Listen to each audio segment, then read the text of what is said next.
Good morning, Internet fans. It's Ryan Perry with Simple Biz Support. Today is Wednesday, April 29th. I can't believe it's the end of the month just about. It is Social Media Wednesday. Therefore, I have Sarah Giametti with, I was going to say with Social Media Wednesday, but you're actually with Pravaro Marketing. Good morning, Sarah. Good morning, Ryan. How are you? I'm doing wonderful. Thank you very much. Today, the key word is leverage. And how do we leverage social media? By turning our employees into social media robots so they can continually promote and really just spread the word of what a great company we are. Well, we don't want to turn them into robots where they're just automating and throwing out crap that you don't want people to know. But you definitely want to turn them into because they can be your best brand advocates. Hopefully your employees absolutely love where they work and they already tell everybody in their life how awesome their job is. Why not take advantage of that and leverage it on your social media accounts? Right. So let me ask you this. So is this something I should just go into the office tomorrow and go, hey, I saw this great webinar and you know what? I think I've got employees. I got 10 employees here. I'm just going to make it mandatory. Everybody, you just need to start telling everybody how great our business is. No, please do not go do that. Okay. So what do you recommend? For a business owner, it can be a little daunting. I mean, as a business owner, I have some concerns. One, if it's my company, I'm always worried about my brand, my credibility. Then living in California, we're such a lawsuit happy place, so I'm worried about that. So what are some steps that a business owner should take in order to move forward with it? Because I think this is a great idea, and I'll play a little bit of devil's advocate, obviously, this morning. It's a great idea because if you can leverage the people that you have that are already engaging in social media, all you're doing is boosting your visibility online and getting that brand recognition out there, especially from people that really do enjoy working from you, could be huge. And it seems like a no-brainer, but there are some pitfalls you got to be careful of. Right. You do want to take a strategic approach to this. But, when social media first came out, we went through the era where corporations instantly removed all access to it. You weren't allowed to touch it during the work hours.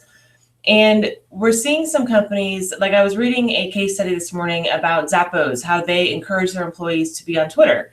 And they've taken a very strategic approach to it, but they've leveraged their employees, their following, their time on Twitter. They're leveraging that to increase their brand, increase their exposure. And so, it is that devil's advocate that you want to kind of step back from the restrictions and see how you can take advantage, because your employees are probably on there anyway. And picking the platform you want to be on, Twitter is an easy one because you can do the hashtags and tagging other people from any profile, whereas on Facebook, you can't tag people from a business page. And so Twitter is a really easy one to encourage employees to use because they can interact with each other. They can, and Zappos encourages their employees to tweet during the day. What are you doing at work? Sharing out resources that their customers might find useful. Things like that where they're advocates, but you definitely want to take a strategic approach. First, you want to have a training program of some sort. Come up with the do's and don'ts, what they're allowed to do, what they're not allowed to do. And it also goes back to, if you already trust your employees to work for you, you should be able to trust them to represent you properly on social media.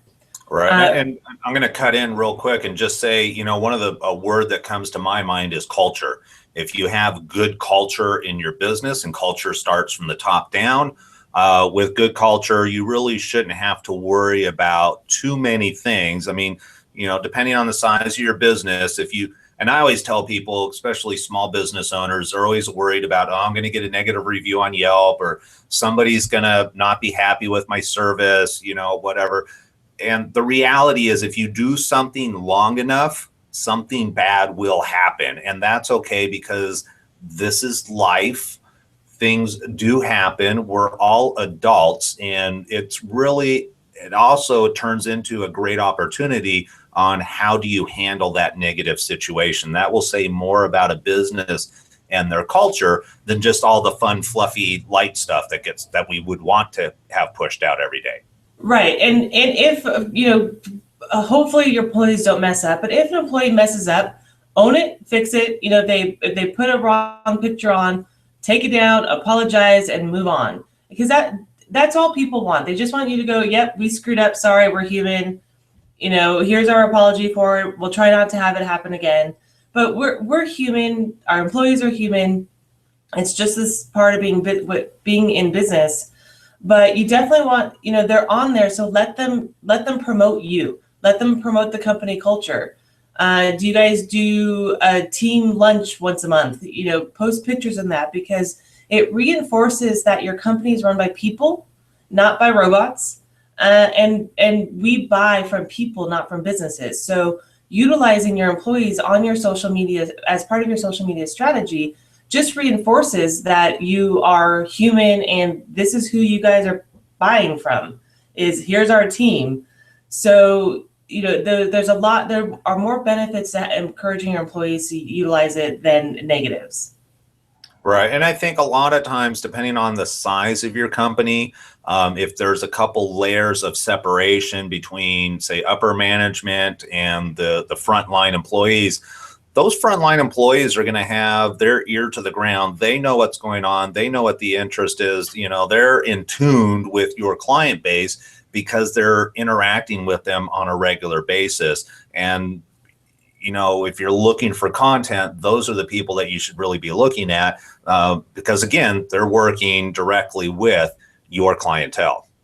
Right. And so, they're the best ones to send information out to solve problems. They should be the ones handling customer service responses, not you as the business owner, since they're interacting with your clients on a regular basis. So, we've talked about it before, leveraging social media for customer service.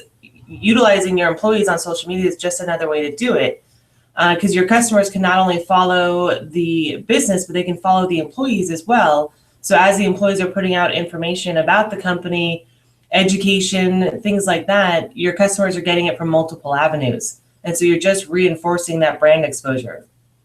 Right. And, and beyond sales and branding, in a good economy, most businesses are growing. When they're growing, they need to hire.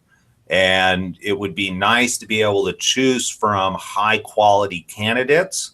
And a lot of times, if you have if your employees are published, like you talked about, the barbecues, the luncheons, the group activities that you're doing, that's something other people want to be a part of. And so when it comes time to hire, you're going to attract a higher quality of people just because of the social engagement, the positive social engagement that they've seen online. So just because we're down to about 5 minutes. So the first step is you need to create some sort of guidelines as far as why you're doing this.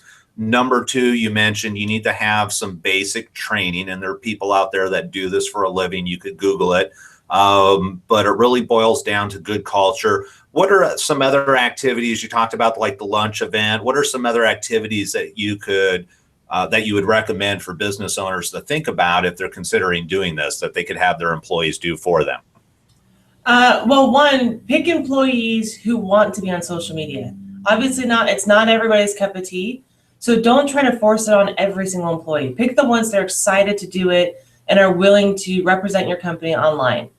But the things that in part of your training and your guidelines, do's and don'ts, you can give them ideas of what to post. Before and after pictures. Do you own a hair salon and you've got a bunch of stylists? That's an easy one to go, hey, Melanie just did her hair. Here's the before, here's the after. And as you're promoting each of your employees' work, as the customers are seeing, go, oh, I love that. I'm going to come by for that. So being creative about and that's not even being creative. Showing your product is a great way to have your employees and giving them the ability, the access, and the permission to promote their work, their colleagues' work, things like that, and celebrating hitting milestones. So if you and I were coworkers, and you had done something great, it'd be awesome if I was able to turn around and tweet, congratulations to Ryan for hitting this goal. So right. And the other thing that just dawned on me, if you're tweeting as an example, this people would be using their own personal profiles, correct? Not logging into the company. yeah, it's a combo of both. So, but most of this is using their own stuff and creating company hashtags. So then as your customers and followers, as they start putting the pieces together of following multiple employees and the company, they can follow the hashtag in Twitter that we talked about. You click the hashtag and it brings up all the tweets. So then they can see all the stuff that your employees are doing. So you can create custom hashtags that every employee is using. And that's part of the training that you give them. But yeah, they're doing this on their own personal profile. So you're creating brand advocates that you already own's not the right word. You already have them in your bag of tricks. So why not take advantage of it and use it? Right. All right, totally. And the other, I was just thinking, I don't know why dog groomers popped in, but you were talking about a salon with a hairdresser. Somebody comes in, you could do the before and after of their dog, especially if it's one that's like super shaggy. If you are involved in nonprofit events, Relay for Life, any activities like that, where as a group, your business shows up and supports, that's definitely a great opportunity from the business side to be promoting that activity on their business account, but then also let their employees know that, hey, if you want to, share and promote, especially from a team branding or team building point of view, I could see where that would be huge. Absolutely. A lot of companies, the employees get together and do some sort of charity or volunteering together as a group. And so you want to show that because, again, it's that human side, it's the company culture that we not only work together, we spend our off hours together working within the community and helping our community. And that just endears you to your customers and future customers even more.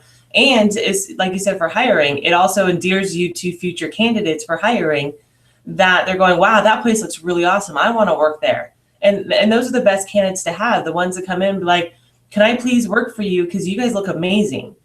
And that's what you're trying to show. And same with the customers buying from you. You guys are awesome. I want to support you. And that's where price goes out the window, kind of. The price matters less when they love the company and the culture and you build that loyalty.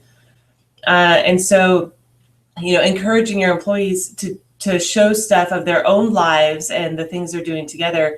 Yeah, it adds to team building. It adds to your brand exposure. It adds to your company culture.